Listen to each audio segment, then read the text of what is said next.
The likeness of the Pareto Principle can be compared to Murphy's Law and the Peter Principle. It's a curious phenomenon. So how did it make its way into quality?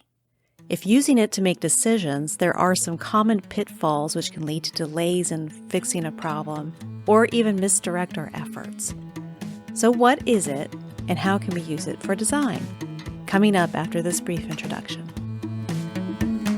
Hello and welcome to Quality During Design, the place to use quality thinking to create products others love for less. My name is Diana. I'm a senior level quality professional and engineer with over 20 years of experience in manufacturing and design. Listen in and then join the conversation at qualityduringdesign.com. A Pareto chart is a pretty commonly used tool in quality and also project management, corporate finance, and economics. In quality, it is one of the 7 basic quality tools that Mr. Juran proposed. In Six Sigma, it's used a lot in the measure phase. And there is an ASQ magazine called Quality Progress that features regularly a comic strip called Mr. Pareto Head, which is a play on Mr. Potato Head, or so I read from an interview of the artist. A Pareto chart was coined by Mr. Juran and is based on the Pareto Principle. And the Pareto Principle is a general observation. It's not mathematically sound or scientifically accurate. It's a curious thing that seems to happen repeatedly, but it's not guaranteed to happen. It is part of a list of some other fun laws, like I mentioned in the introduction, like Murphy's Law and Peter's Principle. There's a fun list that I found on the internet about these laws, so I'll attach a link to it in this podcast blog. The Pareto Principle is named after an Italian economist, Vilfredo Federico Damaso Pareto. He published in the 1890s a paper that showed about 80% of the land in Italy was owned by 20% of the population. Lore has it that he started seeing that ratio everywhere, even down to the pea plants in his garden. Other people noticed that it seemed to carry through in other things too, this 80-20 rule. So the Pareto Principle is generally that 80% of the output is caused by 20% of the input, or 80% of the consequences come from 20% of the causes. And those 20% of the causes is dubbed the vital few. Now, why would we want to apply this in our engineering and design processes? Well, it's a tool to separate the vital few factors from the trivial many. Or in plain speak, we want to spend the least amount of effort we need in order to make the biggest effect. A Pareto chart helps us to identify if we've got a cause or a short list of causes that we can work hard to solve to fix most of the problem.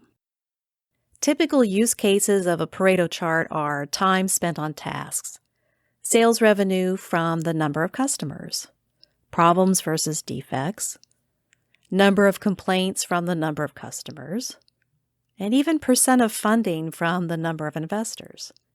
The curious thing about the Pareto Principle is that it spans lots of things. But remember, it's just a principle, or a curiosity.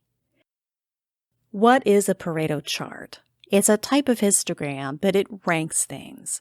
It's a combination bar chart and line chart.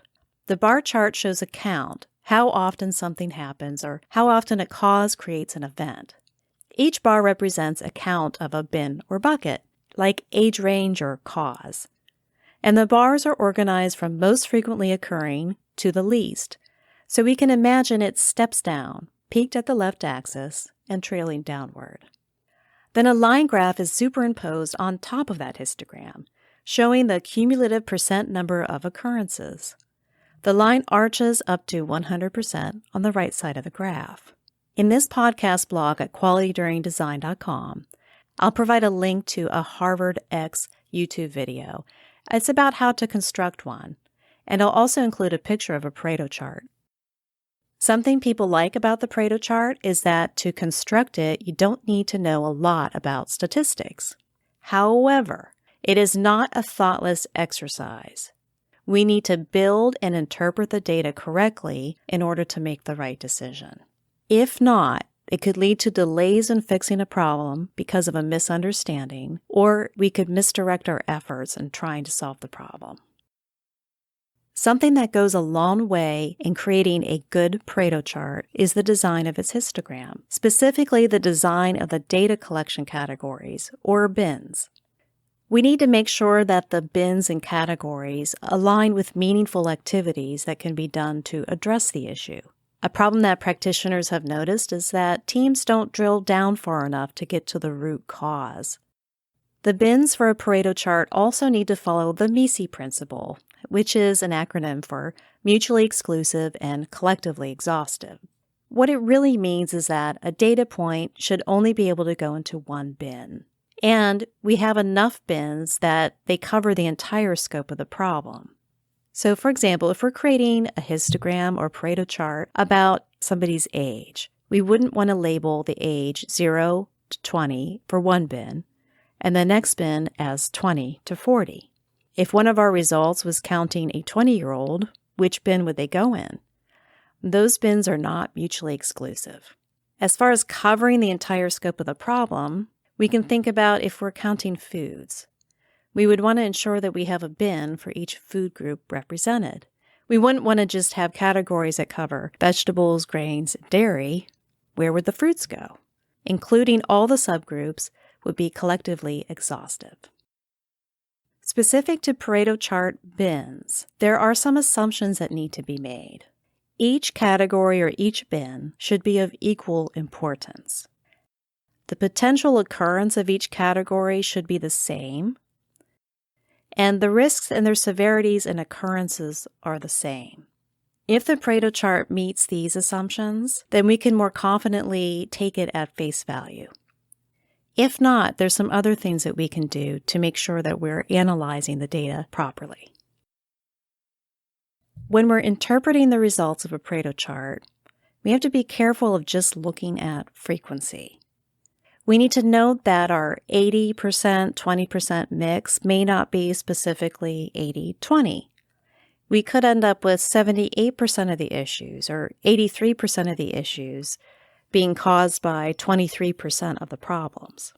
And that's another thing to note is that our mix may not add up to 100, and that's okay. A mistake that can happen when we are looking at a Pareto chart to make decisions is picking factors as dominant when they're not. If we get a flat histogram, in other words, there isn't a lot of variation in the counts of our categories, then we can't conclude that any one category is dominant. We may need to reclassify the data or investigate other factors.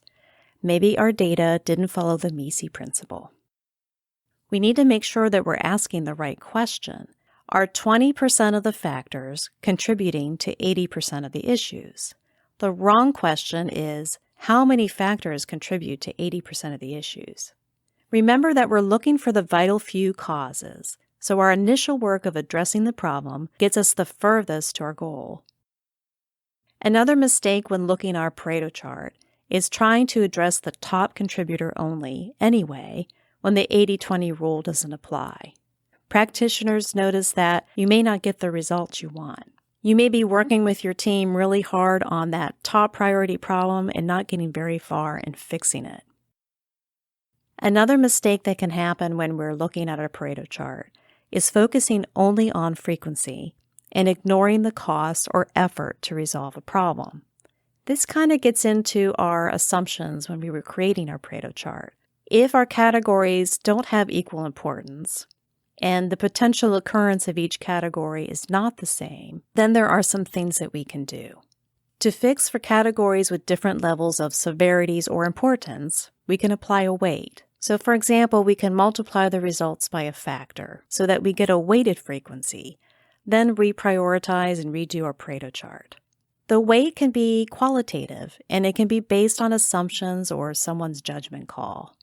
This factor can also be based on cost savings when the fix is implemented. To fix for categories with different likelihood of occurrence, we can calculate the rate of the issue and then turn frequencies into rates of occurrence. We can also combine both severity and occurrence factors if we have a situation with both. Lastly, we can create a 3D Pareto chart where we include other factors that are important to us on a third z-axis. Instead of multiplying by a factor, we get a visual of the factor across our different categories and can decide the best course of action from there. To conclude, a Pareto chart is a useful tool for planning when trying to address the root cause of a problem. It's been used for many years and can help us make a decision on a strategy of action. The results of a Pareto chart might not be textbook. It is based on a phenomenon, not a proven scientific law. It's more of a compass for a root cause than a statistical result. We need to think about and interpret its results to make a decision.